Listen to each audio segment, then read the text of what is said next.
Right. This is John Sherwood here with johnsherwood.com, where we seek to fuel faith in the 21st century. And today I have the special privilege of having two guests with me, both Andy Crouch and his daughter, Amy Crouch. Thank you guys so much for joining us on here today.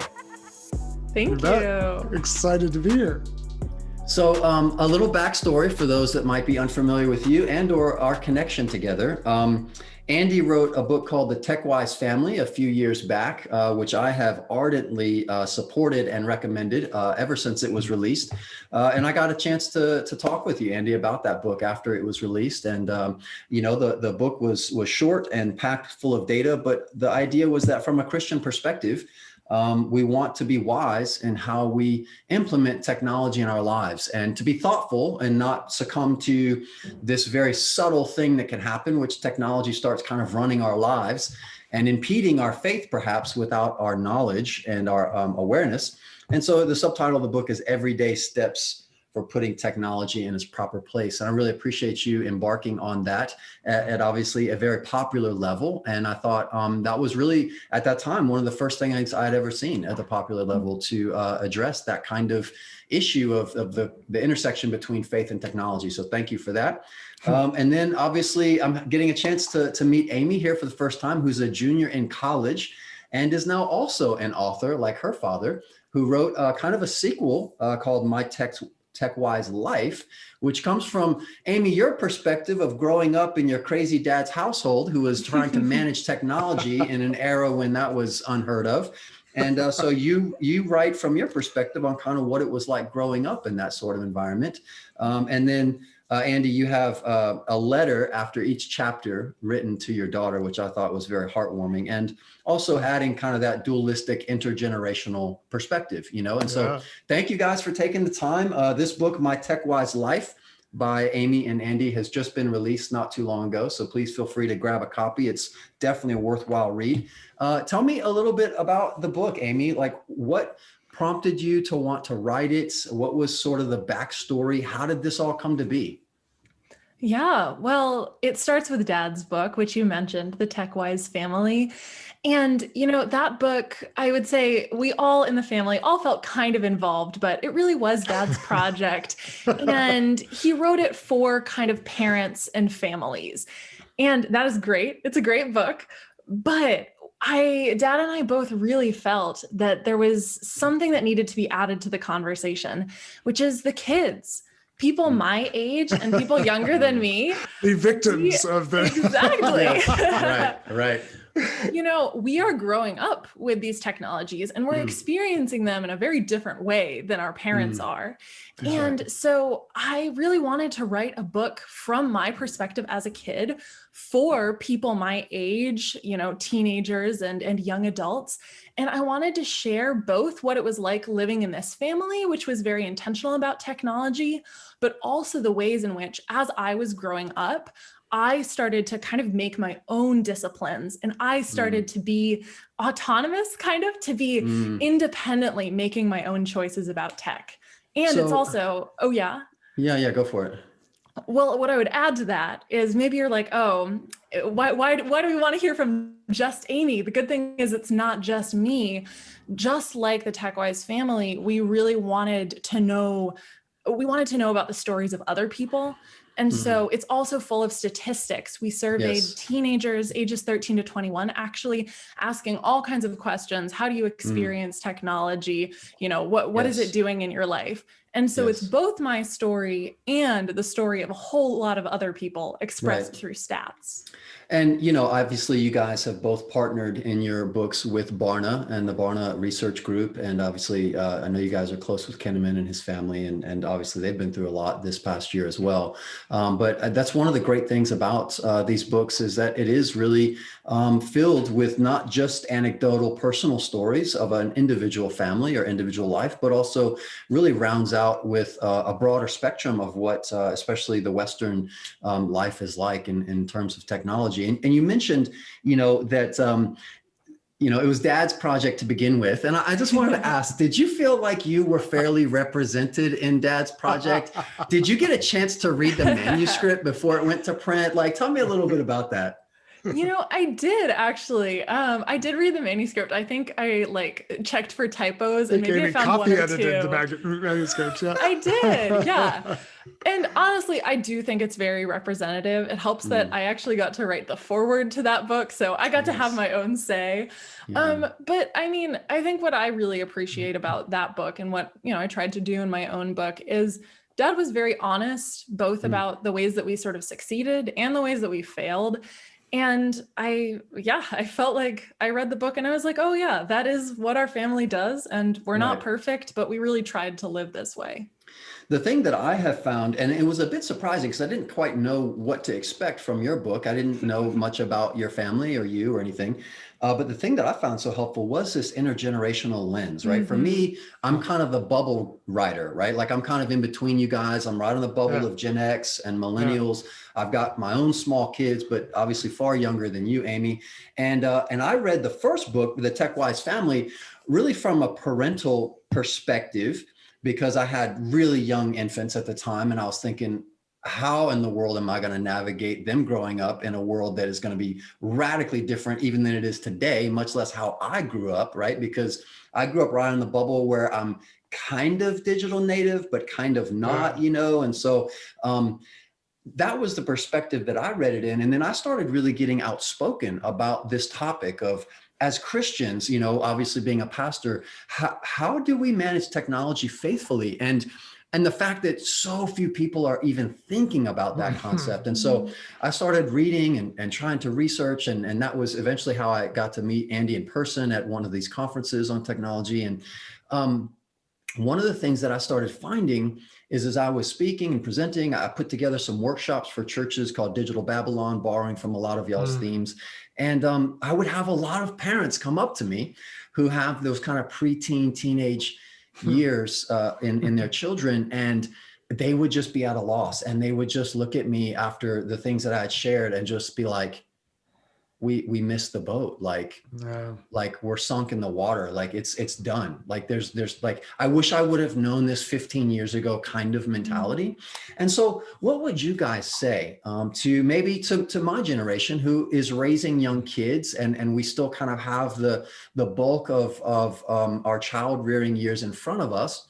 What would you recommend, both from the parental standpoint and also from the child, young adult standpoint? What advice would you give us, of how to navigate through being, as you guys mentioned, not being totally like tech anti, it's not like returning back to the days of the Amish or something and trying to unwind some sort of reality, but at the same time being wise. What advice would you give? Why don't we start with Amy's perspective on the advice? Oh, okay. Yeah, well, what I've kind of come to discover is what made our family different is my brother and me, Timothy and me. Our parents always gave us a why. Whenever there were any kinds of disciplines or rules or, family intentions, they never, well, I guess I won't say never, but it was really our practice that they wouldn't just say, this is what we're doing and you're going to agree with it. They always explained where they were coming from and why, for instance, we didn't have a TV for so long, why my brother and I didn't have smartphones until high school, or why we didn't have video games. And, I've met a lot of people whose parents had some kind of, restrictions around technology. But what seems to make the biggest difference is if your parents didn't explain why those rules were in place, I find that people my age just say, oh, those are arbitrary, those are pointless. I just, as soon as I leave my parents' home, I'll play video games all day. I'm exaggerating a little bit, but there really can be a disconnect between parents and kids. And I think what really made our family's intentions special is that my brother and I were involved in that decision making. We understood why our family cared about technology, and that eventually empowered us to go forth and kind of make our own decisions as we grew up. So Amy, here's the litmus test, right? What's the primary why that you remember growing up? What was one of the, and maybe that why shifted, right? As in different phases of your childhood, and maybe it became more robust or something, but like what, if you had to kind of, tune in on one thing, what was the why that you remember? Yeah. Well, so dad and mom, I think the why was our calling and also our gift as humans is to live the life that really is life. Dad brings this up pretty early in our book. We are surrounded by life that is not actually worth living. And this has always been true, right? I mean, Paul originally used those words, 2000 years ago. He told Timothy, I believe, we are going to live the life that really is life. And the reality is we're living in a world that is broken by sin. And there are all sorts of ways that our relationships are with each other, with the world, with God can be broken and can turn into just sort of a shallow version of real life. And so I think the big why was always our family is seeking the real life, which God wants us to live, and not any kind of cheap replacement of it. I think of Jesus' words, right, in John 10, where he says, I've come to give them life and life to the full. Okay, so Dad, so Andy, right, here it comes, right? So is that the why you remember trying to communicate, or was that, this is a game of telephone over the course of 20 years, right? So let's see where the breakdown happened. This is very encouraging, actually, because I was thinking about your earlier question, kind of about what advice would we have to give. And the first thing that came to my mind is the difference between fear-based parenting related to technology, as well as many other things, versus flourishing-based parenting.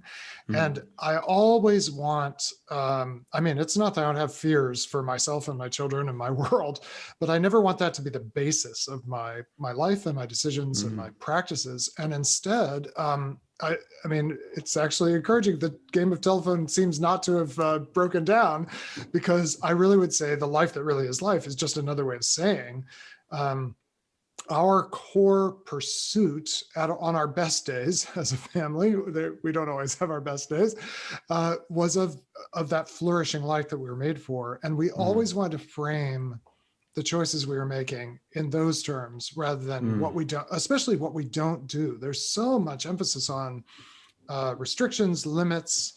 And I always think parenting by limits is like the worst kind of parenting. It's not that you don't have to do it. Sometimes you have to keep the kid in the candy store from taking everything off the shelves and say, you only get 2 or you only get 3 or whatever. But it's not the way we want to go through life. And so I think reframing all the choices we make as what is really taking me towards the life I was meant to have, the life I have reason to believe is available in the world, even under the conditions of sin that Amy mentioned, and the fallenness of the world. And then I guess the other thing I would hope that Amy would remember is that there were not 2 sets of rules. There wasn't one set of rules for the parents and another for the kids. There were stages, of course, at which they got access to things that we had access to, like smartphones or whatever. But basically the practices around those things, we all shared. And I think the more you can make this a family practice. So in our home, all the phones go to bed before we do. No phones go to bedrooms. And that's just as true for the parents as for the kids. And the more it's a shared practice that we do together, rather than something that the parents tell the kids, you have to do this, on average, I think the better it turns out for everybody. So Amy, again, let's go back to the litmus test here. Is there a particular practice that you remember growing up with that had that kind of impression on you, where you remember like, wow, okay, mom and dad are doing the same thing they're asking us to do, and that it left some sort of mark on you? Do you have any recollection of anything like that? Yeah, I think for me, the most special the most special practice, and one that really was super consistent for all of us, was our practice of Sabbath. And so taking one day a week as a day of rest away from work. And that might not sound like it's about technology, but in fact, in our family, it was not just a Sabbath from work, but also from a lot of kind of technological distraction. So we would put away our devices as much as possible on Sabbath. Okay, can you stop convicting me right now, please? I'm like done with this interview. Okay. All right. We'll talk about something easier. Right, exactly. No, Yeah. but seriously, Something that I'm already really good at, please. okay, but seriously, it's so hard. That Right, is so is. difficult to Yes, do. Can we yeah. just acknowledge, especially in a sort of workaholic world, it's so hard to put aside either your school Hallelujah. assignments or your job. And it was really amazing that me and my brother and my parents, we all struggled with that together. Yeah. It was such a great model, I would say, kind of to see my parents also choosing to set aside their work, which, you know, was maybe a little more consequential than my little math homework. That was so amazing to see that, you know, it wasn't just that this isn't just something that maybe God tells us to do, but we're like, maybe not. That this really is a command that we can live out and that can be a real gift. And also that you have the example, right? That it's not this blatant hypocrisy of like, hey, I'm being asked or told to do something that they themselves are not implementing. And obviously we know that speaks volumes when we practice what we preach. And it's interesting that you mentioned Sabbath, because it is actually a great weakness of mine and something that I'm actively trying to grow in and repent in. Last year in 2020, we had started the year before this practice of trying to like make a word or a phrase kind of a focus for ourselves personally and our growth and stuff. And 2020, my year was Sabbath. Wow. And then in March, the pandemic hit. And it So was you like, either got the ultimate Sabbath or the ultimate, like, you'll never have a Sabbath. Which did I I thought of the word Sabbath again until like December. And you know what I did? I decided 2021, my word, it's going to be Sabbath. I'm going to try again. For real this time. I'm going to try again. And so, you know, I don't know if you guys are familiar with the app Marco Polo. It's like a text messaging video app that me and my wife and our ministry use quite extensively for ministry, because we're kind of spread out all across a large geographic area. Right. And my wife has started recently implementing a Sabbath principle on Mondays. And the pastorate, we often try to take Mondays off and try to wind down. And one of her decisions is that she's not going to check Marco Polo on Mondays. I have not yet started practicing that. And so I'll ask her like, hey, did you see such and such, you know, and I'm working. And so I'm guilty as charged. And you know, Sabbath, obviously, in the principle of the scriptures, is something so beautiful and divine and humbling, right? And I believe part of the point of the Sabbath is to keep us humble before the Lord, which is where I fall short. But to think about how that intersects with technology, right? And how technology can feed that anti-Sabbath spirit in us, that drivenness, the Protestant work ethic that many of us are so accustomed to. I don't know, would you guys have any more comments on that, of how technology maybe works against the biblical principle of Sabbath? Yeah, I have a couple thoughts about that. One, you know, probably more than a couple. One is, I think you just named something very deep about why we work, which it's connected to pride. It's connected to our sense of significance. And I think that Sabbath in many ways is about a relinquishing of the things that either give us a sense of provision, like I'm providing for myself and my family, rather than trusting that actually all along God has been providing and God will provide through this season of non-work. But it's not just about that. It's also about relinquishing our need to be significant. And this is where the newest generation or the newest layer of technology is so powerful, because of how customized it is, how personal it is, and also how social it is. And social and personal go together, of course. And what I'm always looking for in one way or another from other people, and especially when I step out into my social world, is an answer to the question, am I significant? Do I matter? Am I making a difference? Are people noticing? Do I have influence, right? And social media is set up to harness and feed that hunger for significance, as are all of your customized, entertainment feeds, news feeds, image streams, video recommendations on YouTube and Netflix. They're all designed to say you and your preferences matter a lot. Like, I'm here to give you the next thing for you. And when you turn that all off, on Monday or on Sunday or whatever day one is able to do it, you find this emptiness kind of arising in your heart and life. The question, do I really matter? Is anyone paying attention? And the world, when I walk out into the natural world, it doesn't rearrange itself in order of my preferences and show me my top hit next. Sometimes it doesn't seem to be doing anything. Sometimes it seems terrifyingly indifferent to me. But actually, that's this incredibly humbling experience that reorients me to who do I really belong to? Where do I really find my identity? So there's a world outside Marco Polo, John, you should check it out. I'm going to brave my way. Yes. Yeah, interesting that it's named after this kind of famous explorer. And I think technology wants to conjure up the sense that the real adventure is kind of found in here, inside this box. And there's always something new. There's always something, to distract you and to preoccupy you.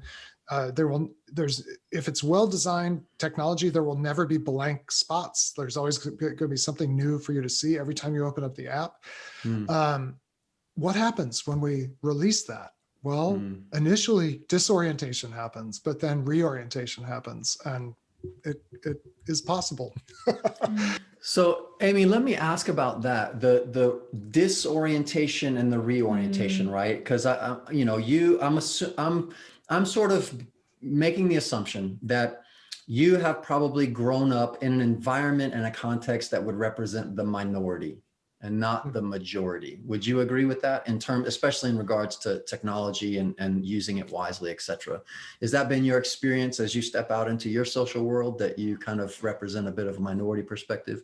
Yeah, we actually have data backing that up. It's about 1 in 3 teens who says my parents had kind of limits on technology. Right. As if we needed data to know that. Right. Exactly. That's a good thing we've got the data.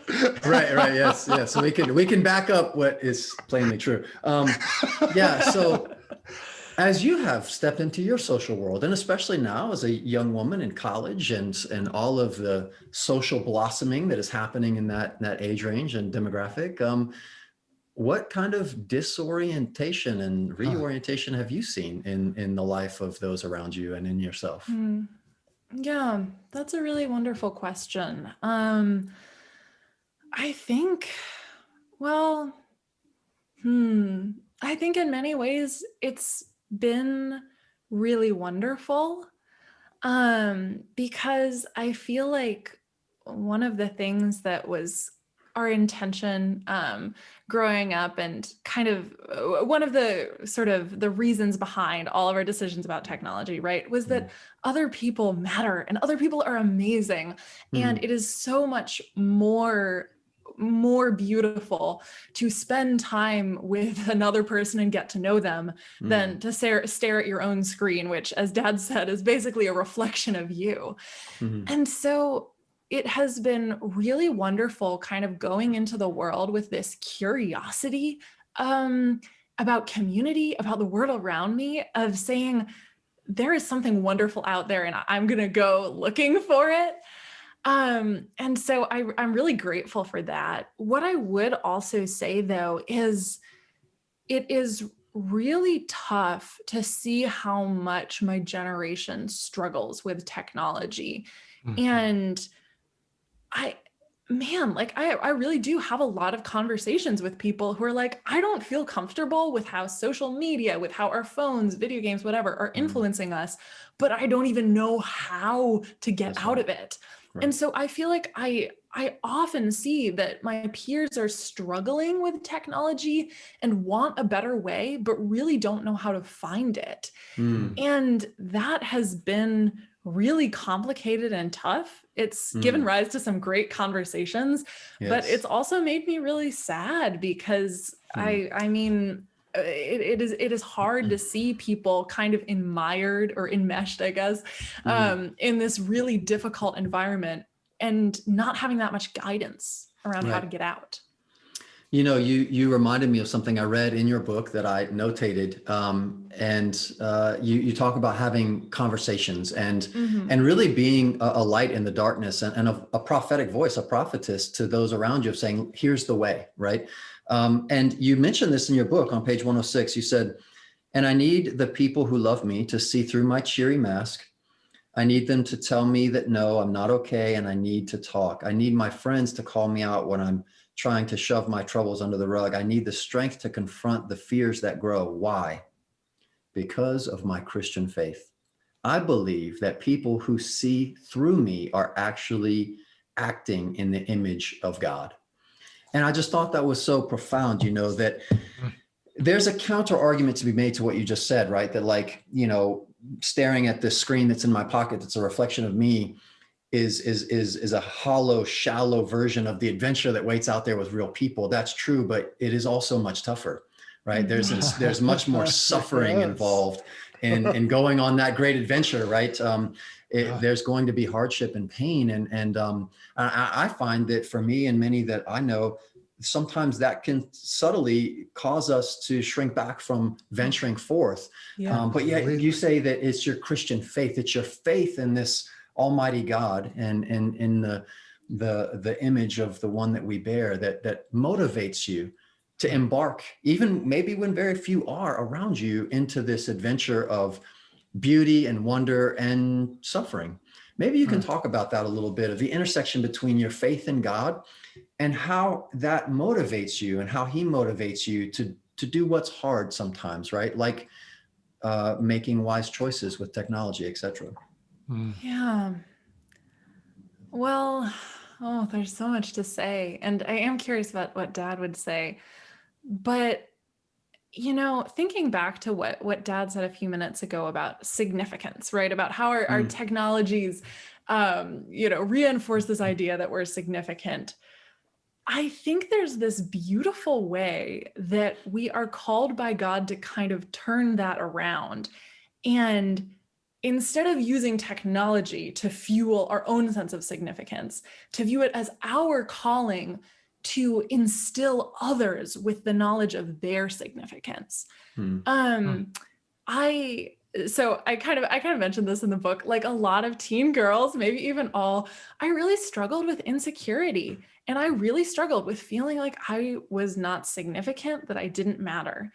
And one of the really beautiful things that Dad especially would tell me was, look out for the other people who are also not feeling significant, who are feeling like they won't matter.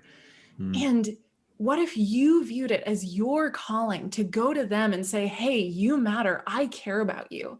And the amazing thing, I think, about this is that I guess God makes me significant because it is my job to go tell other people that they matter, if that makes sense. That by having this calling to see the image of God in other people, I also am bearing the image of God. Does that make sense? I feel like I'm kind of absolutely. So I would say that our faith is this beautiful thing that both instills us with a calling, and by that calling gives us this beautiful sense of mattering. And if I can interject, Andy, because I know that you have lots to say, but I don't know if you noticed, Amy, or the viewers that will see this, but when you said that you struggled with feeling significance and feeling that you mattered, I could see the countenance on your father's face. I will get emotional thinking about it. I have two little boys. Just being a father for a few years, the love instinctively as a parent is quite amazing. And all the more infinitely our Heavenly Father. And so it connected for me as I got to see your earthly father's just brief reaction to your words. And then thinking about God himself, whose image we bear, and that love that he has for us when we feel unloved or unlovable. And so I really appreciate your vulnerability with that, not only here, but obviously all in the pages of the book as well. And Andy, I'd love to hear your thoughts. I'm thinking about all the I don't know if irony is the right word, all the paradoxes here. So the thing I would most want for my child, just to start where you observed and picked up, John, the thing that I would most want for my son or my daughter is to know that they are significant. But for them to actually know that involves me releasing them into a world that will often mistreat them, ignore them, deceive them. Like I had to sort of let Amy go, right? Into these experiences, some of what she writes about them in the book, some of which I learned about for the first time reading the book, because kids don't share all of this with their parents. And I don't think they can at that stage that it's happening, because it is this journey. So I have to let her go into a really harsh world in some ways, that where she will actually, by the grace of God, discover who she really is. And then I'm thinking about your observation about the level of suffering that's required from this sort of life. And, Sherry Turkle has this fascinating research about why emerging adults prefer to text. And what it comes down to is they'd rather text than talk with one another, because when you text, you're in control. And when you talk, you don't. Like you notice, even just through Zoom, I don't know, you're a very small rectangle on my screen here. I don't know how big I am on your screen, but you were able to pick up on something I was experiencing that I didn't voluntarily tell you about, right? I didn't text you and say, oh, I'm feeling compassion for my daughter. And there may be other things you've picked up on that I would much less want you to notice or remark on, right? It's vulnerable to be known. Right. So yet going into those places of vulnerability actually creates a kind of resilience that is stronger than would be the case if we stayed within our zone of control. And what we're seeing right now is that the cohort of kids who are now entering into adulthood, who have been most immersed in these technologies that constantly flatter them, that constantly try to make their life easy, that constantly give them control over their self-presentation and the way they interact with others, that actually they are expressing more anxiety and depression than any previous generation. And it's because it's been so safe. And Amy starts the book in the first chapter with a particularly painful story for me to read as her father. And part of me read that story and thought, how could I have prevented this? Right? How could I have prevented this ever happening?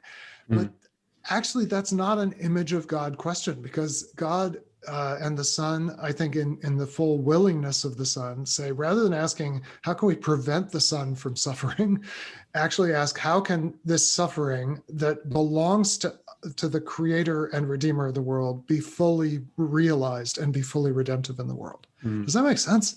Yes. There's so many ways in which technology promises that you'll never be bored. You actually end up way more bored. It promises that you'll never feel insignificant. You actually end up feeling more insignificant. It promises life will be easy. You actually end up feeling like life is way harder.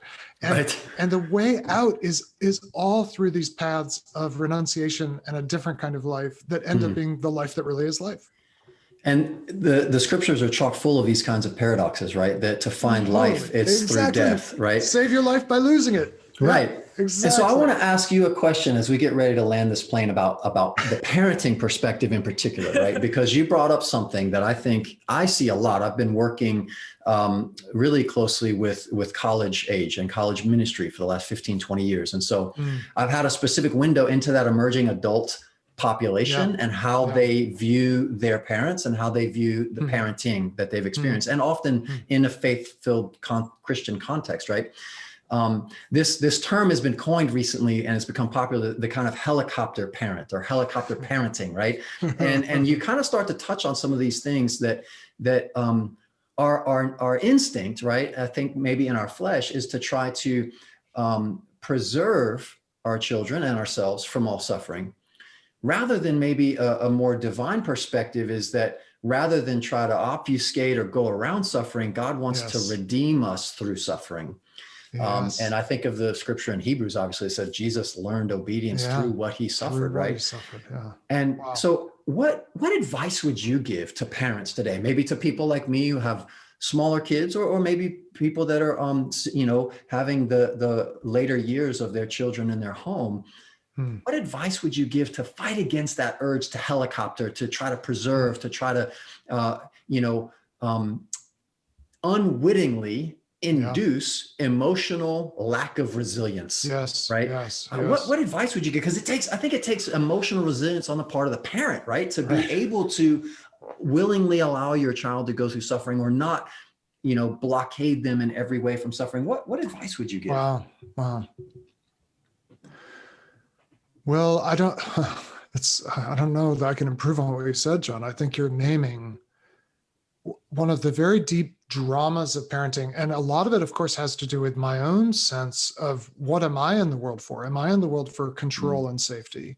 Or am I in the world for risk? I actually think one of the things I think is really sad is how many kids who grow up in ostensibly Christian homes don't see their parents living on the healthy edge of vulnerability. By that, I don't just mean emotional openness, but real risk in the world, like really putting themselves out in the world for the sake of the kingdom in ways that put real things at stake, whether financial security or job security or whatever. And so we first have to ask, like, what does my life speak? And I will say the first thing every child needs to know is you're safe, you're known, and you're loved. Like that's what we needed the moment we were born. And so it's not wrong for us as parents to begin by communicating to our very small children, literally from the first moment we hold them, you're safe, you're known, and you're loved. But the next thing is you can go. You can, there's beyond my love is the horizon of a heavenly love that will hold you, that does know you, that ultimately secures you. And under the horizon of that love, which reaches far beyond my arms or my ability to hover, there's this whole canopy of God's love over you. And there's nowhere you can go, no matter how risky, where you won't find rescue, basically. And security ultimately doesn't come from never having been in danger. It comes from having been in danger and then been rescued. Right. And if we don't let our kids do, in a sense, risky things, I'm not talking about stupid risks, but the real risks of life, the risks of falling in love, the risks of going off to school, the risk of learning something that your parents didn't teach you and having to figure out how it relates to what they did teach you. If we don't, and so many Christian parents, I think, are trying to prevent those risks from ever happening. Rather than saying, no, there's this heavenly Father who, whatever I feel for you, he feels 1,000 more times love and has more resources for rescue than you can imagine. I'm not sure if that's advice, but it is something I've had to learn in my life, not just in my parenting, but in all my close relationships, how to sort of set people free to be rescued by God rather than prevented from ever having trouble by me, which is a very different and smaller thing, isn't it? And that instinct parentally is very strong. My mom, I remember, quipped when, I was so confident in how I was going to be an amazing parent before I had children. And I thought, I'm going to let my kids take risk. And I know that, because I knew it all, right? Like in terms of the head knowledge and the concept. But man, when you hold that little sack of flesh in your arms, it's like things start shifting, and I remember my kid being treated wrongly in like a Chick-fil-A playground for the first time at like 2-year-olds. And I thought, I'm about to bring down hellfire and brimstone on this entire Justice. Right? Like, I mean, the kid, the parent, everybody's getting taken out right now. And so, it's much easier said than done, right? But this idea of that we find a security in God and in our faith that allows us to endure risk, even not just with ourselves, but with those that we love, often none other than like our children. And so I'm really grateful for what you guys are doing, and Amy, for you being willing to put yourself out there in your life, even at a relatively young age, just to share your again, like you said, the successes, the failures, the in-betweens. And I think that your book, My Tech Wise Life, Growing Up and Making Choices in a World of Devices, is an excellent read for so many people, especially in your demographic that are trying to figure out how to think about these things and how to manage them well and how to offer them an alternative vision for life that is truly life. So thank you guys for what you're doing. May God bless you in your continued endeavors. And we look forward to being able to journey together in a wise way enduring technology. Thank you, guys. Thank you, John.